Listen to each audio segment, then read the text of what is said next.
Good evening everyone. आज के supreme कोर्टे 2024 साल नीट जो बेनियम से विषय शुनानी छिलो। शुनानी चलছে प्रधान विचारपति DY चंद्रचूड़ एर नेतृत्वाधीन जे बेंच से बेंचे चलছে शुनानी। से शुनानीर आज के की अपडेट से अपडेट निये आमी आज के डिटेल्स बोलबो। तो जाक आमी एखाने प्रधान दुटी कथा एकटु उल्लेख करे देई जे प्रधान विचारपति माननीय प्रधान विचारपति जे कथाटा बोलेছেন সেটার মধ্যে কিন্তু অনেক একটা ইঙ্গিত পাওয়া যাচ্ছে কি যে আজকে শুনানিতে এনটিএ এবং পিটিশনার যারা ছিল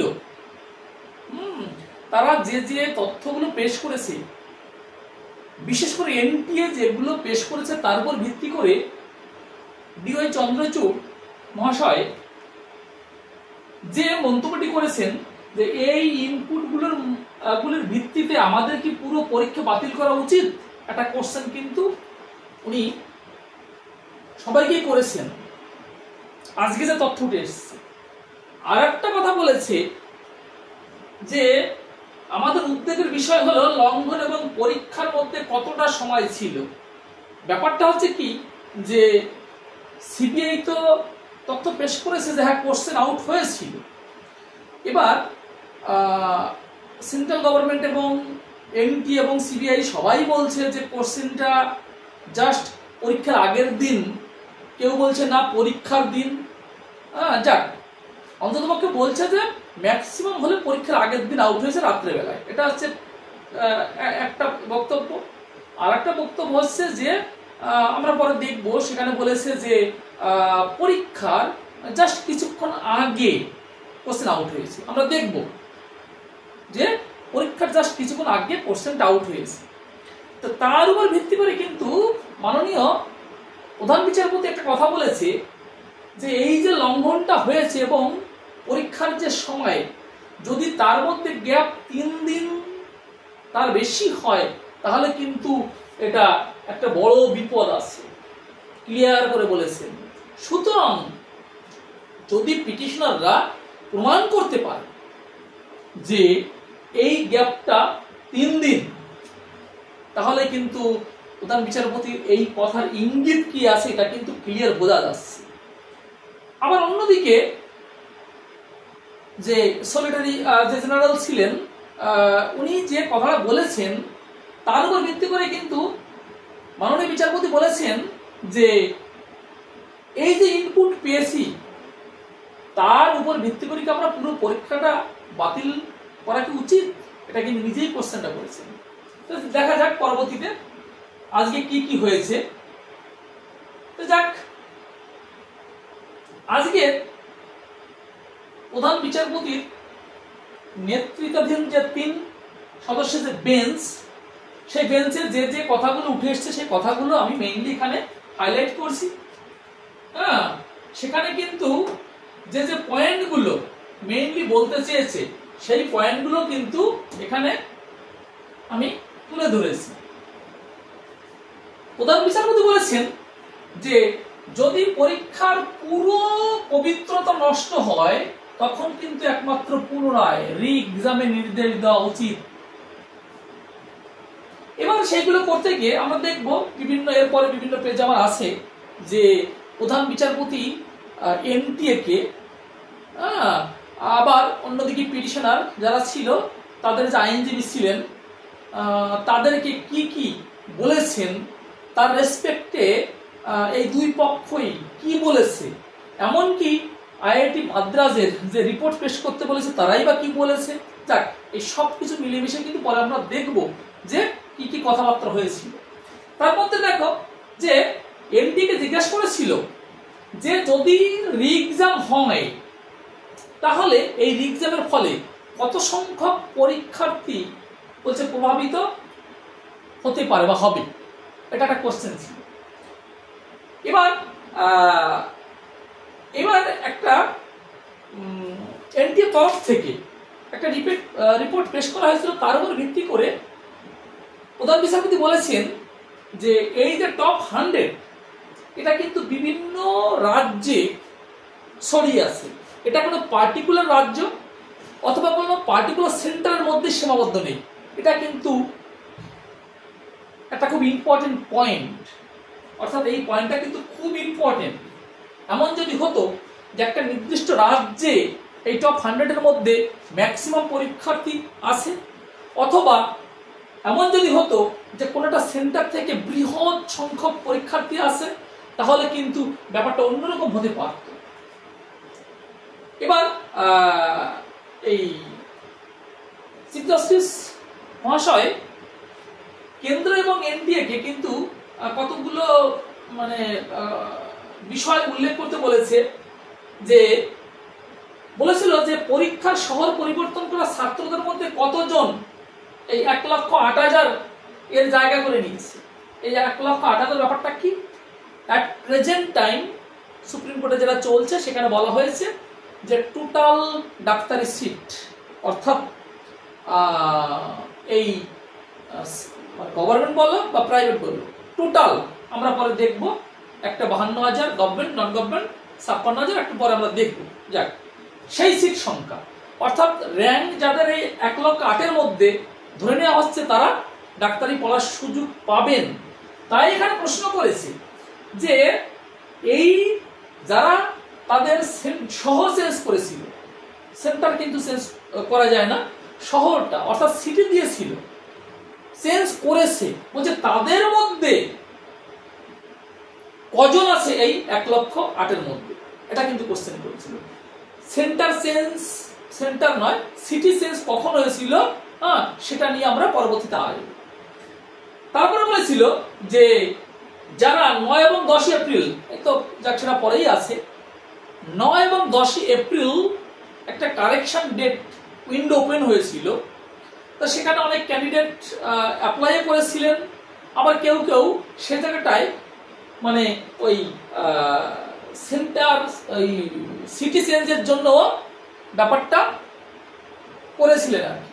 সেইটা কিন্তু তার উপর ভিত্তি করে কিন্তু প্রধান বিচারপতি বলেছেন যে এই 9 এবং 10 এপ্রিল যেটা খোলা হয়েছিল, উইন্ডোটা খোলা হয়েছিল, তার সাথে কি এই যে র্যাঙ্ক, এত সংখ্যক পরীক্ষার্থী এত র্যাঙ্ক করেছে, তার কোনো সম্পর্ক আছে? বা ওই 9-10 তারিখের জন্য এখানে কি এমন কেউ আছে যারা বেনিফিটেড হয়েছেন? সুতরাং এইবার হচ্ছে কি, এরপর একটা ইয়ে করেছেন যে মহামান্য প্রধান বিচারপতি এরপরে সিলেবাস ভিত্তিক প্রমাণ চেয়েছেন। সিলেবাসটা যে চেঞ্জ হয়েছে সে বিষয়ে কিন্তু প্রধান বিচারপতি বলেছেন যে সিলেবাসটা চেঞ্জ হয়েছে সে বিষয়ে প্রমাণ দিন। তারপর প্রশ্ন করেছিল যে প্রশ্নপত্র কখন পাঠানো হয়েছিল, যে কোশ্চেনটা কখন পাঠানো হয়েছিল। পরবর্তীতে আমরা এর অ্যান্সারগুলোও কিন্তু দেখব।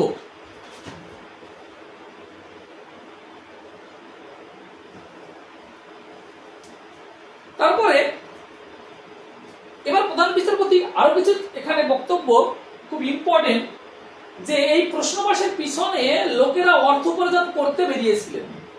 এটাও কিন্তু একটা ইম্পর্টেন্ট কথা, যে এই কোশ্চেন ফাঁসের এটা কিন্তু লোকে এমনি করেনি, নিঃসন্দেহে অর্থ উপার্জনের জন্যই কিন্তু বেরিয়েছিলেন। এবং এটা বলেছে যে এটা সম্ভব তখনই যখন একটা বিরাট বিশাল নেটওয়ার্ক এর সঙ্গে জড়িত হয়, অর্থাৎ এই নেটওয়ার্ক ছাড়া কিন্তু এটা সম্ভব নয়। সুতরাং আর একটা ক্লু কিন্তু আমরা মহামান্য বিচারপতির মন্তব্য থেকে কিন্তু আমরা পাচ্ছি।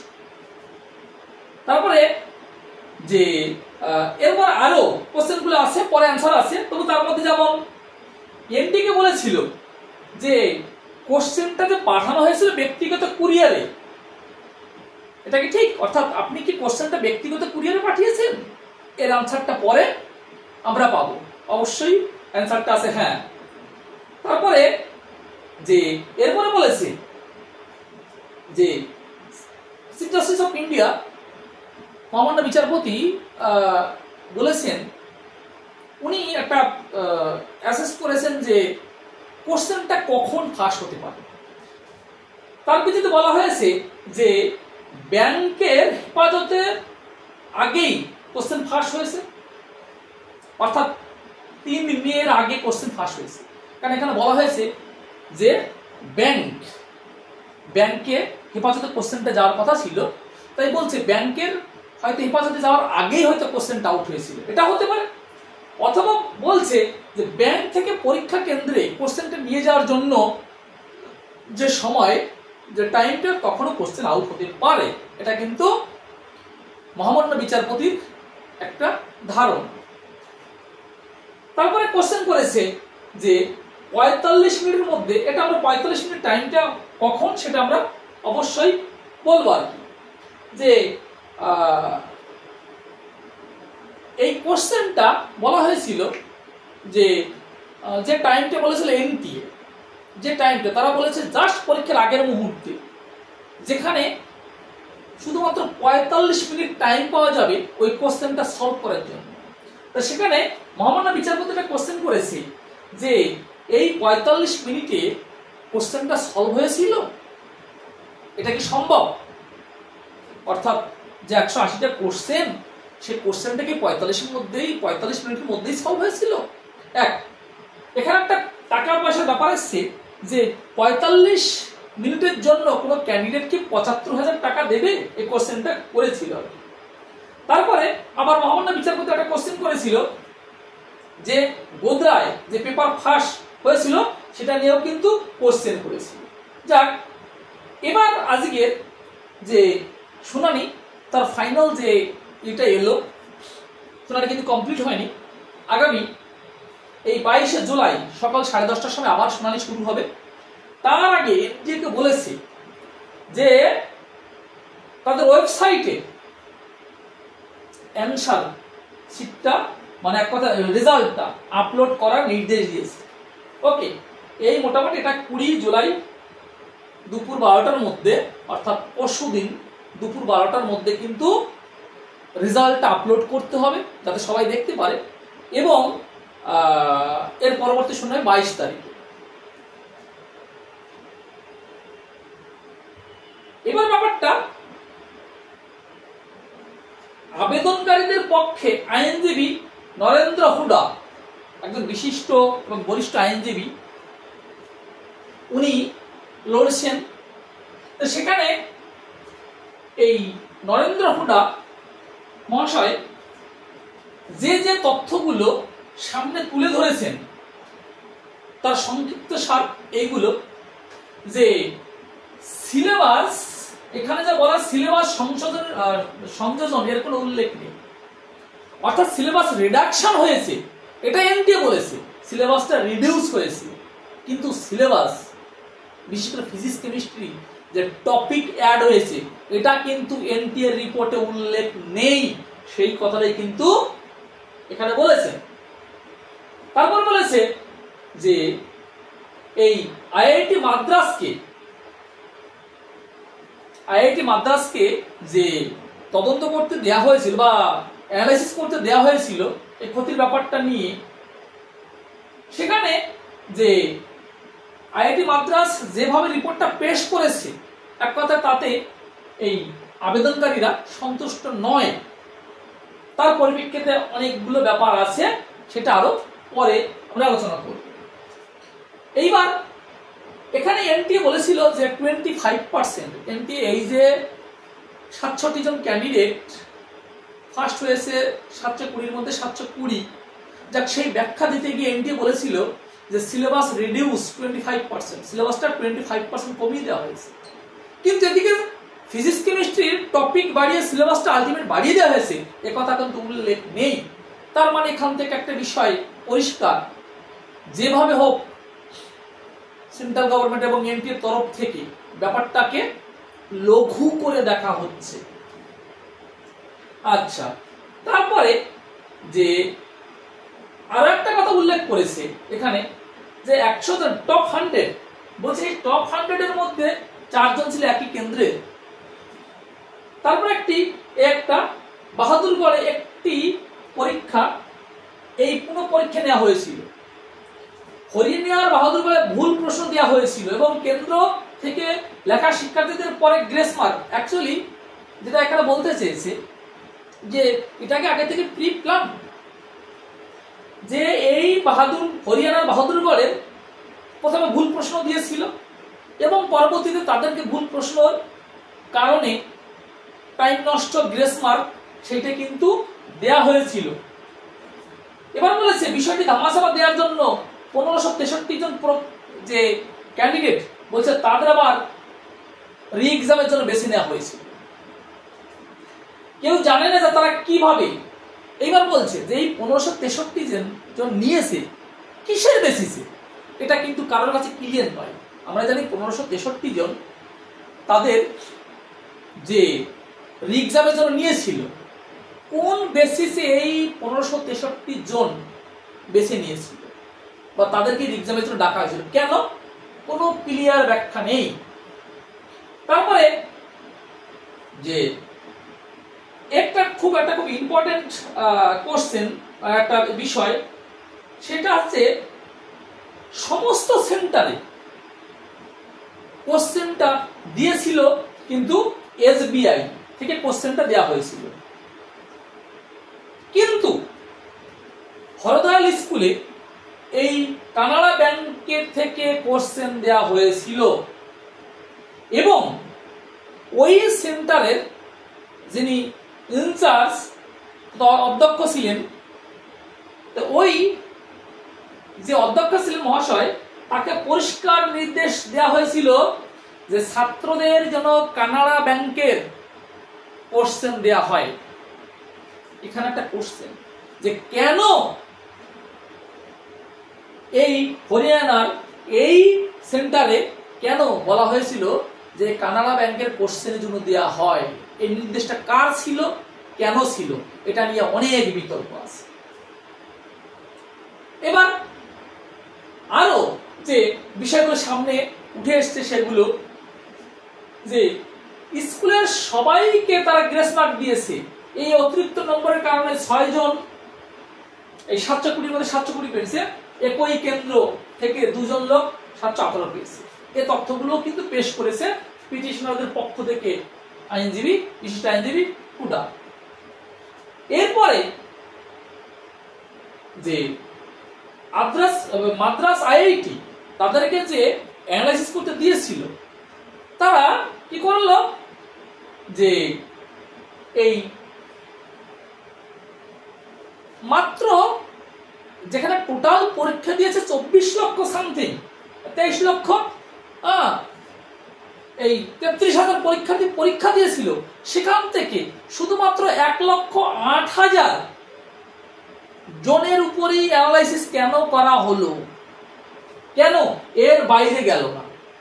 এবার একটা কোশ্চেন যে এই 1,08,000, সেই 1,08,000 তাদেরকে নিয়েই শুধুমাত্র অ্যানালাইসিস করলো এবং আরো আমরা দেখব যে বিশেষ কিছু সিটি থেকে তারা অ্যানালাইসিস করলো, কেন অল ওভার সব মানে ইন্ডিয়ার বিভিন্ন র্যান্ডমলি নেওয়া হলো না, কেন এই র্যাঙ্কের মধ্যে 1,08,000 যে র্যাঙ্ক পর্যন্ত কেন তাদেরকেই শুধু নেওয়া হলো, কেন তাদের বাইরে র্যান্ডমলি নেওয়া হলো না, এটা একটা কোশ্চেন। তারপরে বলেছে এখানে এইবার ব্যাপারটা এখানে সত্যি এটা খুব মারাত্মক বিষয় যে অন্যান্য বারের তুলনায় এবার অর্থাৎ 2024 সালের নিটের যে রেজাল্টটা দেখা যাচ্ছে যে 550 থেকে 720 5 গুণ বেড়ে গেছে। এটাই কিন্তু চমকে দেওয়ার মতো বিষয়। কি করে সম্ভব, কি করে সম্ভব? অন্যান্য বার তার রেসপেক্টে যদি আমরা বিবেচনা করি 5 গুণ বেড়ে গেছে, তাহলে ভাবা যায় কি হয়েছে। তাহলে এটা নিয়েও কিন্তু বড় একটা বিতর্কের বিষয় আছে। আশা করি মহামান্য বিচারপতি এ বিষয়েও যথেষ্ট গুরুত্ব সহকারে দেখবেন। তারপরে পরীক্ষার আগের দিন প্রশ্ন ফাঁস হয়েছিল, এখানে কিন্তু এনটিএ হলফনামা অনেক কিছুই বাদ পড়েছে। তারপরে যে 28 এপ্রিল হাজারিবাগে কোশ্চেন পাঠানো হয়েছিল এবং ট্রাঙ্কটি সরাসরি একটা রিক্সায়, এটা কত বড় মানে একটা ক্যাজুয়াল ব্যাপার, একটা ই রিক্সা ডেকে তাকে কোশ্চেন দেওয়া হয়েছে পৌঁছে দেওয়ার জন্য। এটা এমন ব্যাপার ছিল। এবং একটা স্কুলের অধ্যক্ষের কাছে এই ই রিক্সায় কোশ্চেন নিয়ে যাওয়া হয়েছিল। কি একটা বিষয়, ঠিক আছে। এটা কোনো কাস্টোডিয়ান ব্যাংক ছিল না অ্যাকচুয়ালি, মানে অ্যাজ পার রুলস যে কোশ্চেনটা যথেষ্ট ভালো সিকিউরিটি বেস যে ট্রান্সপোর্ট, তার মাধ্যমে কিন্তু যাওয়ার কথা ছিল এসবিআইতে, যেখানে কাস্টোডিয়ান, ঠিক আছে, ব্যাংক ছিল সেখানে। তা না করে একটা স্কুলের যে অধ্যক্ষ মহাশয় তার কাছে কোশ্চেনটা দেওয়া হয়েছিল একটা ই রিক্সায়। এটাও একটা ভীষণ ভীষণ ক্যাজুয়াল ব্যাপার, এটা নিয়েও কিন্তু অনেক বিতর্ক আছে। তারপরে এখানে বলা হয়েছে যে পরীক্ষার আগের দিন কিন্তু এই যে আমাদের টেলিগ্রাম যে আমরা অ্যাপ ইউজ করি, সেখানে কোশ্চেনটা কিন্তু প্রচার করা হয়েছিল। যাক, এবার এখানে এনটিএর তরফ থেকে কিন্তু সলিসিটর যে জেনারেল আমাদের মেহতা বাবু, উনি কিন্তু যে যে যুক্তিগুলো সামনে করেছেন, বিশেষ করে এখানে কোশ্চেন করেছে কিন্তু মহামান্য বিচারপতি, প্রধান বিচারপতি মেইনলি কোশ্চেনগুলো পয়েন্টগুলো উল্লেখ করেছেন। তার রেসপেক্টে মেহতা বাবু যে তথ্যগুলো দিয়েছে সেইগুলো কি কি দেখা যাক। প্রথমে বলেছে যে 1,08,000 জনের মধ্যে এই মাত্র বলছে যে এই এমন নয় যে 131 জন শিক্ষার্থী পুনরায় পরীক্ষা যায়। এরপরে এবার এর মধ্যে বলছে যে 254 জন তারা কিন্তু পুনরায়, ঠিক আছে, পরীক্ষা চায় না, তারা কিন্তু বিরোধিতা করছে। এবার বলেছে এইবার ব্যাপারটা যে যারা 1,08,000 মধ্যে যাদের র্যাঙ্ক রয়েছে তারাও কিন্তু আদালতের সামনে রয়েছেন, যেহেতু তারা সরকারি আসন চান। অবশ্যই এটা স্বাভাবিক বিষয়, এটা আসবেই যে আমার র্যাঙ্কটা যদি আমরা একটু দেখছিলাম 52-56, যদি র্যাঙ্কটা 52,000-এর মধ্যে আসে, হ্যাঁ, তাহলে তো আমি গভর্নমেন্টে পেয়ে যাবো। 1,08,000 হলেই তো আর আমি গভর্নমেন্টে পাবো না, সুতরাং তারাও কিন্তু সরকারি আসন চাবে, এটা স্বাভাবিক ব্যাপার। এরপর আরেকটা কথা বলেছেন যে এই আইআইটি মাদ্রাসের যিনি ডিরেক্টর, উনি কিন্তু এনটিএর কোনো সদস্য নন।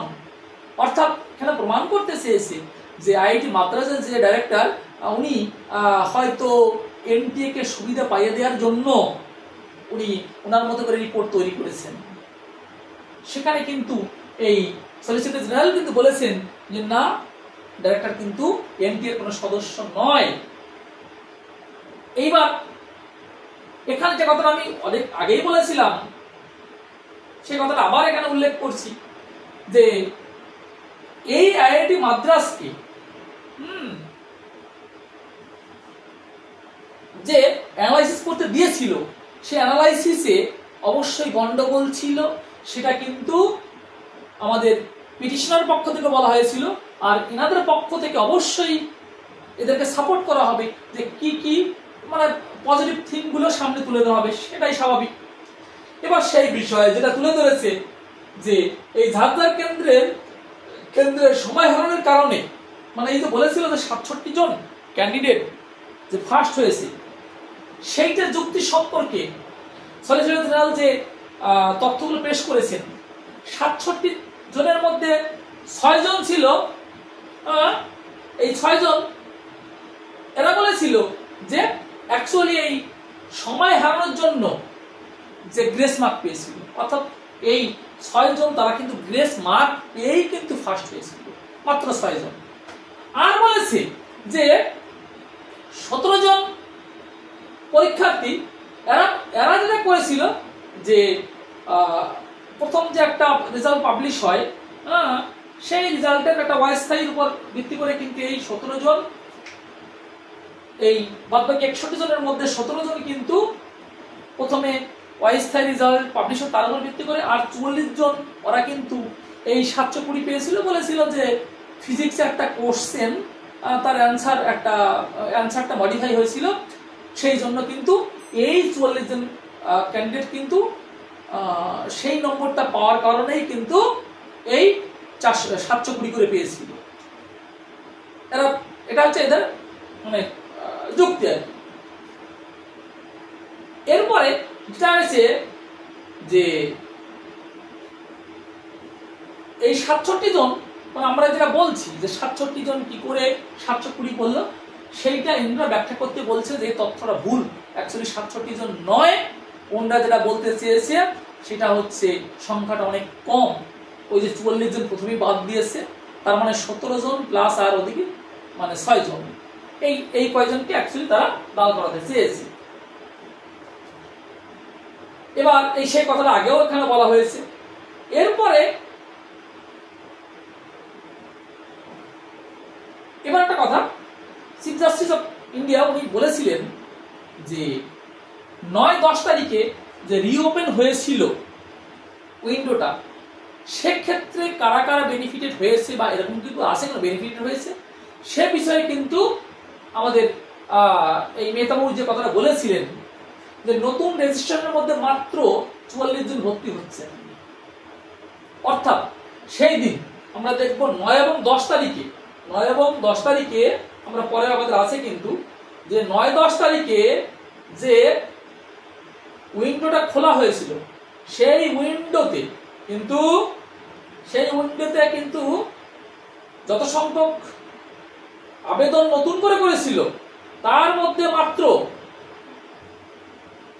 মধ্যে বলা হয়েছিল মাত্র 44 জন আছে তারা ভবিষ্যতে ভর্তি হতে পারবে। অর্থাৎ এই যে পয়েন্টটা, এই 15,094 জন নতুন অ্যাপ্লিকেশন, নতুন ভাবে তারা অ্যাপ্লাই করেছিল, বলছে তার মধ্যে মাত্র 44 জন কিন্তু এই 1,08,000 র্যাঙ্কের মধ্যে আছে, অর্থাৎ তারাই ডাক্তারি পড়ার সুযোগ পাবে। আর বলেছিল যে এই যে উইন্ডোটা রিওপেন করা হয়েছিল এটা কাউকে সুবিধা পাইয়ে দেওয়ার জন্য নয়, ছাত্রছাত্রীদের ভুল কারেকশনের জন্য এটা তারা বলেছেন, যেটা কোনো অসৎ উদ্দেশ্য ছিল না। এবার বলেছিল যে মেহতাবু বলেছেন যে টেলিগ্রাফে যে কোশ্চেনটা আউট হয়েছিল ওটা ফেক, যেটা ওই ভিডিওটা কিন্তু জাল ছিল, সেই কথাটা কিন্তু এখানে বলেছে।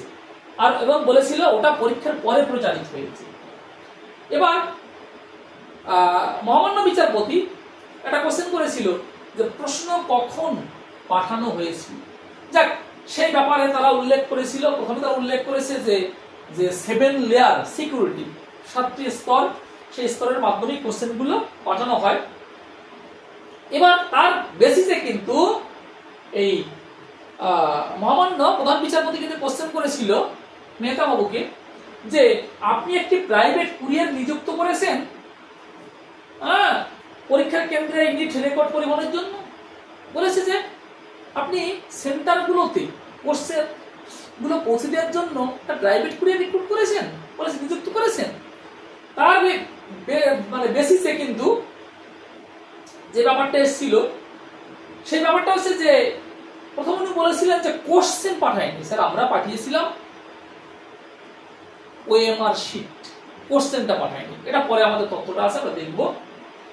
এবার মেহতাবাবু যেগুলো দাবি করেছেন যে কোনো পেপার ফাঁস হয়নি দাবি করেছে, এবং যে পিটিশনারদের তরফ থেকে হুডাবাবু যে মন্তব্যগুলো করেছিলেন তার সঙ্গে যুক্ত হয়ে আমাদের মহামান্য প্রধান বিচারপতি যে মন্তব্যটা করেছেন, অনুমান করা যায় যে এটি ঘটে আপনার মতে ছাত্ররা সকাল, এটা উনি বলছেন আর কি, চিফ জাস্টিস মহাশয় বলছেন যে আগে কোশ্চেন আউট হয়নি, বলেছে যদি ওই দিন ধরে নেওয়া হয় তাহলে 10টা 15তে কোশ্চেন আউট হয়েছে। এবং এইবার ব্যাপারটা আছে যে কোশ্চেনটা পেয়েছে সকালবেলায়। এবার বলছে যেটা কি সম্ভব 9টা 30 থেকে 10টা 15-এর মধ্যে সমস্যা সমাধানকারীরা আছে, এবং 45 মিনিটের মধ্যে কিন্তু বলছে যে কোশ্চেনগুলো সঠিক ভাবে পৌঁছে দিয়েছে। মানে এখানে টাইমের ব্যাপারটা নিয়ে কিন্তু সবারই মনে কিন্তু একটা খটকা কোশ্চেন এখানে রয়েছে। যাক, তারপরে এর বেসিসে কিন্তু মেহতাবাবু যে যুক্তি দিয়েছিল যে 7 জন সলভার ছিল এবং তারা এক একজন 25 জনকে করে ভাগ করে নিয়েছিল এবং প্রশ্নগুলো এলোমেলো ছিল, তাই শিক্ষার্থীদের মুখস্থ মানে করতে বলেছিল যে তোমরা মুখস্থ করো, কোশ্চেনের অ্যান্সারগুলো মুখস্থ তাই করতে বলেছিল। এবার বলেছে মহামান্য প্রধান বিচারপতি বলেছেন যেটা কি সম্ভব 45 মিনিটের মধ্যে 180টার কোশ্চেনের সমাধান করা, এটা একটা কিন্তু বিরাট একটা কোশ্চেন। এইবার যাক, তারপরে আবার মেহতাবু বলেছে যে এইভাবে বেনিফিটেড হয়েছে 150-র বেশি নয়। এইবার chief justice of India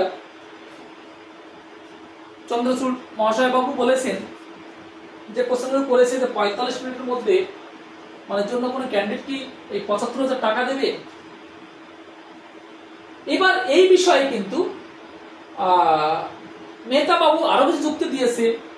Bihar, বিশেষ করে বিহারে যে একটা প্রশ্ন ভাষার একটা বড় গ্যাং আছে এবং সেই গ্যাংই অ্যাকচুয়ালি এটা করেছেন, যে এরপরে সিবিআই যে রিপোর্ট দিয়ে তার উপর ভিত্তি করে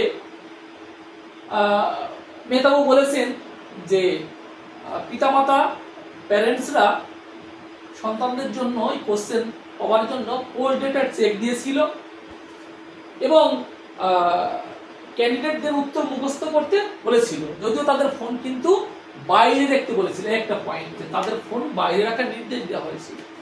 যাক, এবার এইটা কেন করেছিল বলেছিল যে এই জ্ঞান নাকি এইটা বলেছিল যদি এটা ব্যাপক হারে হয় তাহলে কিন্তু কোশ্চেন আবার রি এক্সাম হতে পারে, সুতরাং এটা লোকাল লেভেলে যদি হয় তাহলে রি এক্সাম হবে না, এটা ধরে নিয়েই কিন্তু তারা, অর্থাৎ এরা প্রি প্ল্যান যাতে রি এক্সাম না হয় সেই জন্য কোশ্চেনটা লোকালাইজ একটা নির্দিষ্ট গণ্ডির মধ্যে রেখেছিল।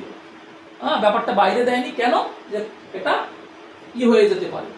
যাক, এ বিষয়ে কিন্তু যে আমাদের মহামান্য বিচারপতি যে কথাটা বলেছে যে কোশ্চেন আউট থেকে পরীক্ষা গ্যাপটা যদি 3 দিন হয়ে যায় তাহলে কিন্তু নিঃসন্দেহে একটা বড় বিপদ। এরপরে এই গোদ্রায় কিন্তু কোশ্চেন আউট নিয়ে কিন্তু মহামান্য বিচারপতি কিন্তু আরো কিছু কোশ্চেন বলেছিলেন। সেখানে কিন্তু গোদ্রায় নিয়ে বলেছিল যে এটা কি তদন্ত করছে, এটা কোশ্চেন করেছিল। এবার এর বেসিসে এনটিএ তার তরফ থেকে যে উত্তর এসেছিল যে গোদ্রায় যে দুটো কেন্দ্র এই 2513 জন শিক্ষার্থী উপস্থিত হয়েছিলেন, তার মধ্যে বলছে মাত্র 18 জন আছে এই 1,08,000 মধ্যে। তার মানে এটা প্রমাণ করতে চেয়েছে যে গোদ্রায় কোনো বেনিয়ম হয়নি, এরকম ব্যাপারটা প্রমাণ করতে চেয়েছে। এর ফলে গোদ্রা একটি বিস্তৃত পেপার ফাঁসের উদাহরণ নয়। মানে অ্যাকচুয়ালি যখন মহামান্য বিচারপতিকে মেহতা বাবু এটা বোঝাতে চেয়েছেন তখন কিন্তু আমাদের মহামান্য প্রধান বিচারপতি একটা কথা বলেছে যে এটা কিন্তু একটা মানে বৃহৎ আকারের কিন্তু এক্সাম্পল নয়।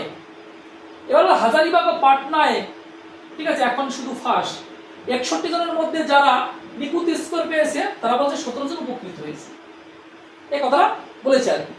এর উপর ভিত্তি করে এইবার তার মানে কি প্রধান বিচারপতি মহাশয় এই যে পয়েন্টটা বলেছে যে গোদ্রার ব্যাপারটা কিন্তু একটা ওয়াইড স্প্রেড নয়, এক্সাম্পল নয়। আবার হাজারিবাগ ও পাটনায় প্রশ্ন ফাঁস হয়েছে, এবার বলছে যে 61 জনের মধ্যে নিখুঁত স্কোর করেছেন মাত্র 17 জন। এই যে ব্যাপারটা যেটা আগেও উল্লেখ করেছে, বলছে যে এই ইনপুটগুলোর ভিত্তি করে কি টোটাল পরীক্ষাটা বাতিল করা উচিত। এটা কিন্তু আমাদের মহামান্য প্রধান বিচারপতি এই বিষয়টা বা এই তথ্যটা সবার সামনে তুলে ধরেছেন। এইবার যাক, যদিও মেহতা বলেছে যে 70টি পয়েন্টের উল্লেখ সিবিআই পেয়েছে, সেটা তো আগের বিষয়। এবার এনটিএ কেন্দ্র করা প্রক্রিয়া যে কথাটা বলেছিল, মানে সবাই তো প্রশ্ন করেছিল যে সেন্টার চয়েস, তাই সেই বিষয়ে কিন্তু বলেছিল যে সেন্টারের ব্যাপারটা কিন্তু কেউ কিচ্ছু আগে থেকে বলতে পারে না। হ্যাঁ, সিটি চয়েস করা যায় ফর্ম ফিল-আপের সময়, সেন্টারটা হচ্ছে কম্পিউটার বেস একটা সিস্টেম, সেখানে আগে থেকে কেউ কিচ্ছু করতে পারে না। সুতরাং এই দিক দিয়েও কিন্তু যে মহামান্য বিচারপতিদের যে বেঞ্চ, সেই বেঞ্চও কিন্তু ব্যাপারটা স্পষ্ট হয়ে যে ওইভাবে সেন্টার স্টুডেন্ট নিজের থেকে চয়েস করতে পারেনি। দেখা যাক পরবর্তী শুনানি আমাদের 22শে জুলাই, যদিও তার আগে 20 জুলাই এনটিএকে বলেছে রেজাল্ট 12টার মধ্যে পাবলিশ করতে, আর 22শে জুলাই সকাল 10:30 থেকে আবার শুনানি হবে। দেখা যাক, আমরা ওইদিকেই তাকিয়ে থাকবো।